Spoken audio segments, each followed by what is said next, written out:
ამ ვიდეოში თქვენ ნახავთ მსოფლიოში ყველაზე დიდ ლავის ველს და გაგაცნობთ ისლანდიის ყველაზე საყვარელ და ზარმაც არსებას. მას ასე დავიწყოთ. დღეს ვტოვებთ ჩვენს აპარტამენტს და მივდივართ ჩრდილოეთისკენ. დაახლოებით 400 კილომეტრის გავლა გვიწევს, ასე რომ აუცილებლად საწვავის შევსებაა საჭირო. თან გაჩვენებთ როგორ ხდება ეს. ისლანდიაში გასამართ სადგურებზე თვითმომსახურებაა. მე პირადად საწვავს ვასხავდი ნომერ 1 ბენზინგასამართ სადგურზე, რომელიც ძალიან ბევრგან შეგხვდებათ მოგზაურობისას. მათ მაღაზიაში შეიძენთ ასეთ ბარათებს, არის 5,000 და 10,000 ისლანდიურ კრონიანი ბარათები. საწვავის შევსება თქვენი პლასტიკური ბარათითაც შეგიძლიათ, თუმცა ასეთ შემთხვევაში ჩასხმულ საფასურთან ერთად დამატებით $150 და ზემოთ თანხა დაგებლოკებათ ანგარიშზე. აქვე შემომხვდა ის ჰოთ-დოგები წინა დღეს შავი ქუჩის სანაპიროზე $5 რომ დავაგემო. აქ $3 და 70 ცენტი ღირდა. კარგი ვარიანტია გზად წასახემსებლად და ასევე ძალიან გემრიელია.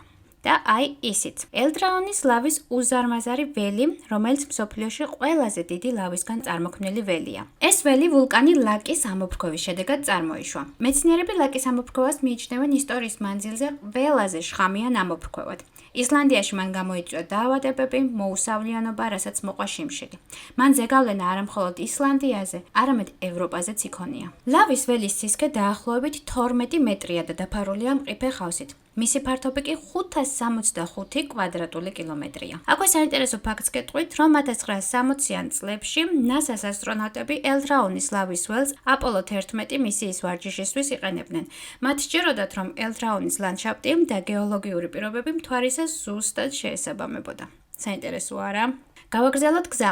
აი აქ უკვე მოსჩანს აისბერგები, მაგრამ ამას ხვალ ვნახავთ. დღეს ბრილიანტის სანაპიროს უნდა ვესტუმროთ. აქ მოსულ საშინლად ცივი ამინდი დამხვდა, თუმცა ეს ტემპერატურა საკმარისი არ აღმოჩნდა ყინულებისთვის. სამწუხაროდ იმდენი ბრილიანტი არ დამხვდა, რამდენსაც ველოდი.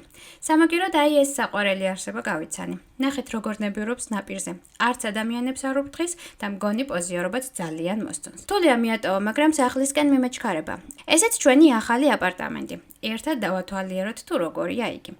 მისი ღირებულება ერთი ღამით $250 საუზმით. საღამოს ყავა და ჩაი კი უფასოა. აქ ცხელი ჩაი გეახელით უგემრიელეს მაფინებთან ერთად და წავედით დასაძინებლად. დღეს კარგად დავისვენებ და ხვალ აისბერგები გველოდება წინ. თუ გაინტერესებთ ჩემი შემდეგი მოგზაურობა, მაშინ გამომიწერეთ და გამომყევი მოგზაურობაში. აბა დროებით.